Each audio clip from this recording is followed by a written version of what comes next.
Today, we're listening to David Goggins. Day 10, 31 more spare workouts to go. Your brain is the most powerful weapon in the world. Once you put away your phones and your computers and all that we have nowadays, that's great. We're up to date, but your brain is the only thing you have when you're going through depression, when you're going through hard times, when you're going through death. Real life, you can't Google that, man. You're alone. You're alone. You may have a shrink you're going to, you may have a best friend you're going to, but there's 24 hours in a day when you're alone in this brain, and your brain is talking to you in all kind of ways, and it wants to control you and pull you in these different pockets. If you can't control your own brain and your brain controls you, you got to tell your brain where you want to go and how you want to go and how you want to get there. You got to control it. If not, it's over. What existed for me was, okay, man, how am I going to make this work?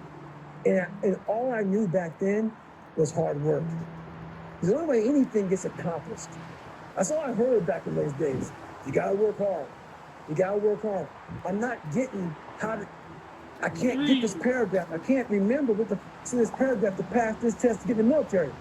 Read again. Still not getting it. Read again. But if you're not getting it, write it out. And that's how I started learning. Okay, well, I gotta write out everything I do. And then write it out again. And write it out again. And guess what happened? I got it. I can't swim. Negative buoyant. Go back again. Can't swim. Go back again. Go back again. Go back again. I got it. I realized if I keep going back and going back and going back until this just becomes, your mind will say, okay, we're going to figure it out. Because he is not going to stop. It's not like, I'm going to try one more time. No. It's just like, alarm clock goes off, boop, we're going back. I can't read right, I'm going back. I gave myself no way out, and my mind realized that. It's okay, we're going to adapt and overcome now. Like a lot of people say, trying hard. Your mind knows, man. It knows this guy's bull, man, this guy's lying. There's no truth behind it. When I was in Navy SEAL training, people go, how were you there for 18 months? The program was only 6 months long. You were in 3 Hellies in 1 year. No one's ever done that. How did you do that? I talk about the new norm. When I lived in a $7 a month place and I was growing up for a short period of time, I loved it. I didn't know any different. That was my norm. Once we moved out of that place, we moved to a $236 a month place. I was like, I never want to go back to that little piece of. But if you go back to that $7 a month place, and you realize this is where I live, this is all I got. Your mind says, watch that. This is home. So when I was going through Navy SEAL training for 18 months and going back to all the hard times over again, I told myself after the first time, this going to be a long journey. My body was breaking down. It was just how it was going on. I said, you know what? This is my new norm. So my mind said, it's like going to work. Like you go to work with a suit and tie on, I go into session every day. Every day, suffering, being broken, duct taping my feet up, stress fractures, shin splints, being broken. This is my new norm. And your mind says, if you're not broken, this ain't normal. You gotta be broken. So then your mind starts to get tougher and tougher and more callous. How did you run on broken feet? Broken shins. My mind knew this is how we operate. We're in Navy SEAL training. This is what we are. I became hell. And that became my new norm. I gave myself no way out. There was nothing outside these walls of hell. Nothing. I love God. But for a short period of time, I became the devil, because that was hell. I became the boss, the owner, CEO of Navy SEAL training. That was my mindset. And that's how you get through things. You immerse yourself in wherever it is, and you become that. And give yourself no way out. When I was 297 pounds, and I was fat as hell trying to be a Navy SEAL, the scariest thing in the world to me, even to this day, was that could have been the rest of my life. I thought then I was trying hard. That's the scariest thing in the world. I thought then, 297 pounds, working for Ecolab, spraying the cockroaches, making $1,000 a month. I thought that was me Come on. at my 100% potential. Come to find out, a few years later, I wasn't anywhere near that. 106 pounds less, graduate Navy SEAL training, went on to do all these other things. Looking back on that, that was me trying hard. That's why people gotta understand what is in us. We have no idea until we start trying hard. And I mean 13. really trying hard when you're obsessed with, hey, this is my new norm. My new norm is that, wow, this isn't always fun. It's not always meant to be fun. And that's when you know you're trying hard. People hear my story and think this guy is sadistic. I realized how the brain works. I figured out how the brain works. I'm a 14. scared kid, and that's what gives me so much power. I had no foundation, and I built this off of just researching the mind. The feeling you get is basically invincibility. You realize that you can't do it all the time. When you need to do it, I know I can go to a place that I 15. can live in. And when you know that you can run on broken legs, and you can do certain things that a lot of people can do, but they're not willing to do, this power, this sympathetic nervous system of fight or flight, and you're fighting, it gives you this charge of energy. But when you're sitting there at 3:30, 4 o'clock in the morning, and you're duct taping your feet up because you're 16. broken, and you're doing it by yourself, and you're going through arguably one of the hardest training in the world. And these guys, most of them are healthy, and you're going through it broken, and you're already at a disadvantage, or you're still there, you can feed into that and tap into that for a lot of power. But if you look at it, well, I'm broken, man. Like, I'm not gonna make it. 17. If you look at it as, man, I'm broken and I'm still here.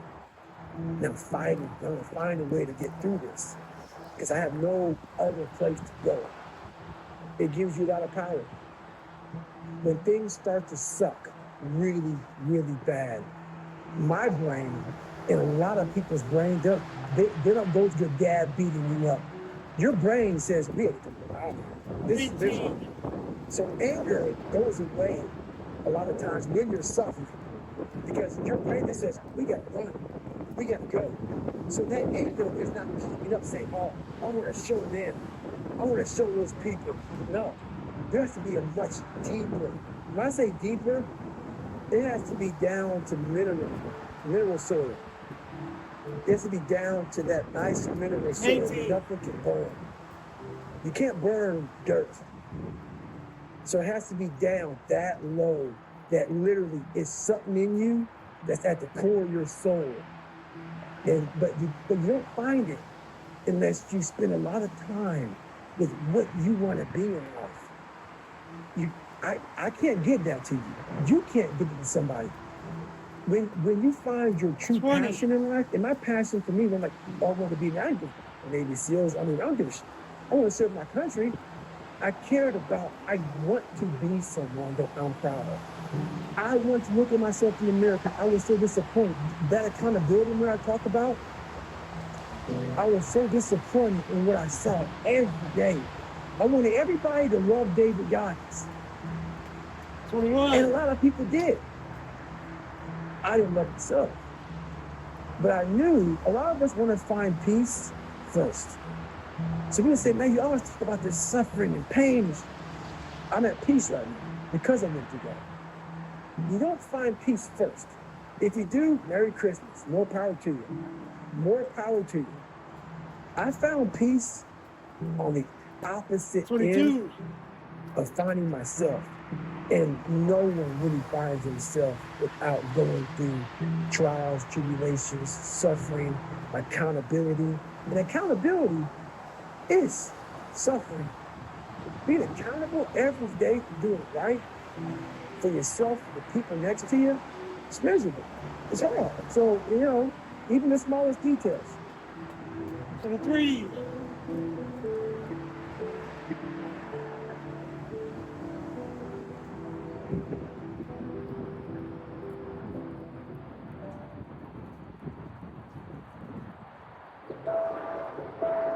When you really sit back at your life and you in that dark room and you're looking at where you started from, and you tell yourself, God, 24. mom is this way, so his stepdad got murdered, dad, I mean, I can't read and write the same. So I lied about it to everybody. I cheated on all these tests. My God. And then you put a goal in your mind. How are you going to feel you accomplished this goal coming from that?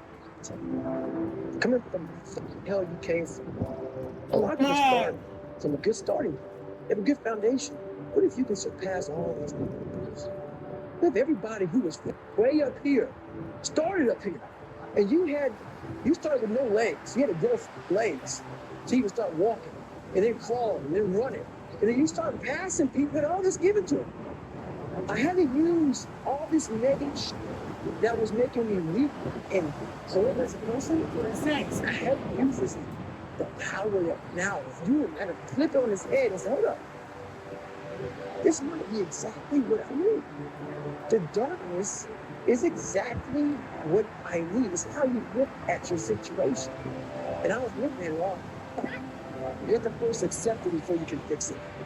A lot of people walk around, oh man, I'm good. I'm good. No, you're not. What is that? You have to accept that you're not. You have to, and people don't want to do that. That's the only way you can fix it. You have to accept it first before you can go on the journey. A lot of folks never start the journey, man. They never start the journey because they're living this fake life that who they want to be, they act like they are, but they're not because they haven't fixed all this stuff. You got to fix this first before we can go on a journey. So that's why I had to fix this list. You fix these problems, now your journey can begin because you no longer care about how people are judging you. When you care more about how someone's judging you, you're going to stay right there. There's no forward momentum. Each thing that is wrong with you has to be a focal point. You can't look at this gigantic list and say, I got to change all this shit. I got this is crazy. No. You take off the first one. I want to be smart. For me, that was my thing. I have to become more intelligent. I have such a severe learning disability that I can't retain shit. I have to now get that one thing and then strategize in that one problem. How can I do this? I'm not going to learn like you. I'm not going to learn like anybody else. How am I going to figure this out? So I then figured out, okay, what are my strengths here? What are my weaknesses in my life? All right, how am I going to do this? And I figured out a way to do it by just strategizing. So how I learn to this day, if I have a big manual of stuff, I will have to get a bunch of spiral books from the back on school.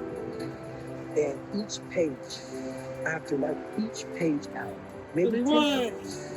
So there was a 1,000-page diagram that I got 18 months before I went to dive school. Most people, I'm not smart and it goes so I can pass this test. I realized, hang on a second, I'm not smart. How can I get past this? How can I get through this obstacle? I need to acquire this book 18 months in advance because it could take me 18 months to write down each page over and over again to then put it to memory.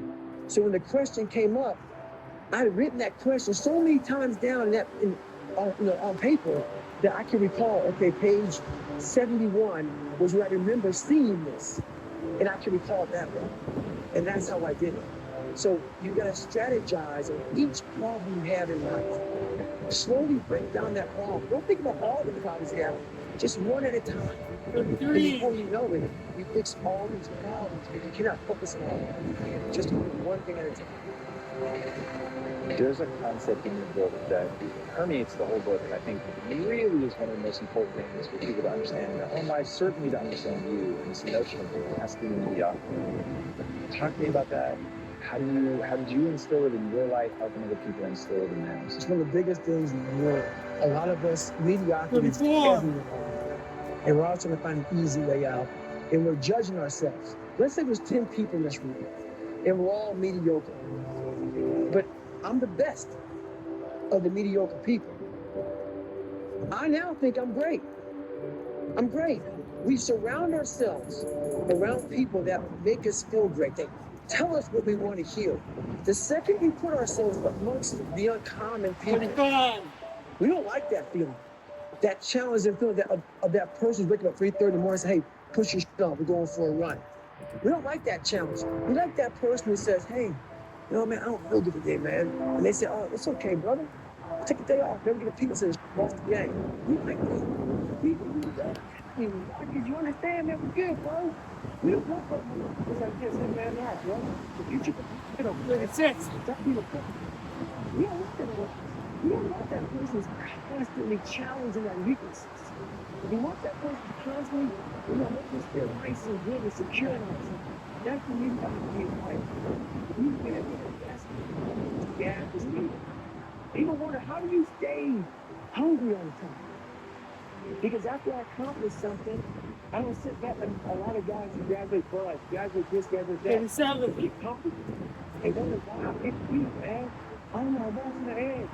What's going to happen? Once you get comfortable, guess what happens? I'm good. I'm good. So you wonder why you're falling down now. Because once you top the mountain, you get that's mediocrity. There's a lot of people with mediocrity who have a nice resume. But they're one-timers, man. They hit a one-time deal, they bust it over, got a lot of money, 38. but they're good. You're mediocre now, man. What do you do today, tomorrow, next day? That's what listening to is. I don't listen to that bullshit. I listen to more things like this, man. What's wrong, man? Tired. Why are you tired? Because tomorrow, I gotta do it. Whatever experience that made me fucking nauseous and sick to my stomach, it made me 39. it's not in it. And that's the person I listen to. That's the person who came out of some suffering. But on the other end of suffering, there's a word that very few have ever seen. It's a beautiful word. Because that's when you find yourself. You don't find yourself doing it. You find yourself in the other pit. That's like the 100-mile race I was on. I ran for 24 hours. 40. I found myself on the other pit of that place. That 19 hours I found life. It's a whole new world that never exists. The world is perfect. And that's what all that mediocrity is. Mediocrity status. And I'm a very philosophical person. I'm a builder that can real big. 41. Don't know the names, don't know where it's coming from, anything like that. But I believe that this power is visualizing real quick. Let's say it's a man or a woman, whatever, and they have a chart. And when you're born, they say David Goggins, born February 17, 1975, 6 a.m. They write the chart down because they can see everything. They know exactly who you're supposed to be. They know who you're supposed to be. You die and you go to so-called heaven. You arrive in heaven, I'm 300 pounds. I retired as a eco lab guy. It's okay, just a job, you know. I go up there and God looks at me and he shows me my chart. And my chart on there says you're supposed to be a Navy SEAL. You're supposed to be 180 pounds. You're supposed to be as small as people in the plant. This, all of 43. You see this. And now you're in heaven, you made it to heaven, but you're like, I'm supposed to live that life. I'm supposed to live that life. And when you find out that the reason why, because we all think that we pray on it, if we do this, if we do that, whatever, we don't work. This will naturally happen for us. No. I believe that when I'm all said and done with, my whole job is to outwork the chart. Remember, Sean said about me, the all-knowing power up there, I want to get up there and say, him look at me and say, I know everything. I didn't conceive it. I didn't conceive it. I want to feel that. I want to get to the other end of this world. And however I'm being judged, whoever's judging me, to look at me and say, I did not. 45. I had you at 85, had you at this, but all this other shit, I was riding as you were living. I want you. I want to find you.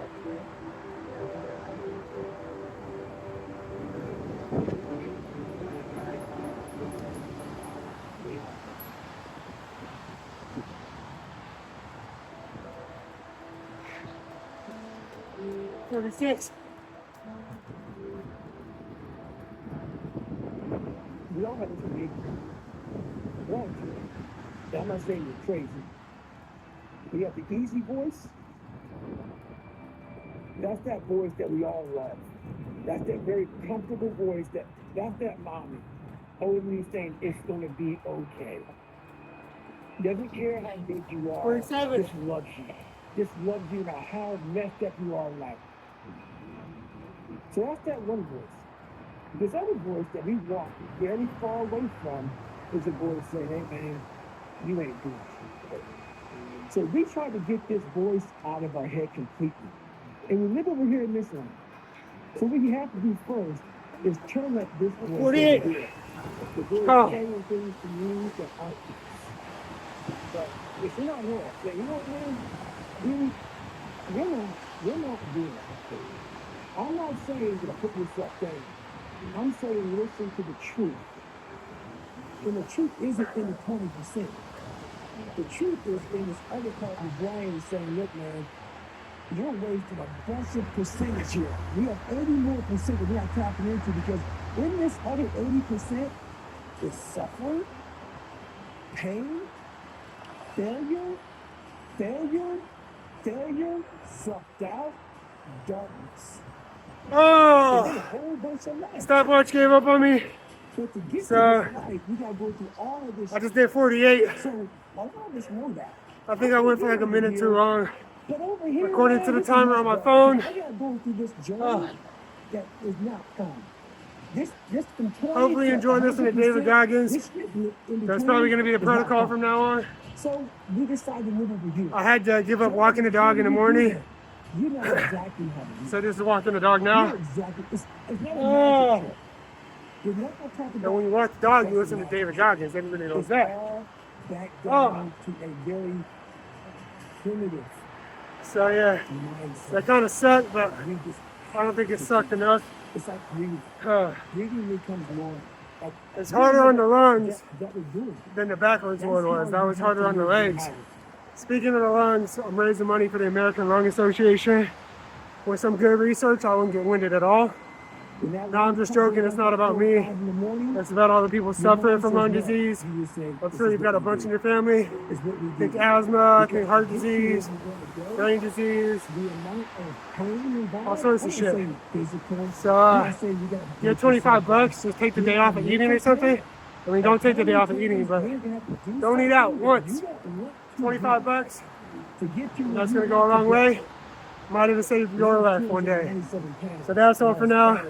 Until tomorrow when we walk the dog again, doing stairs for the American Lung Association. This has been day 10, 30 days left. Day 11 tomorrow, and it'll be fun.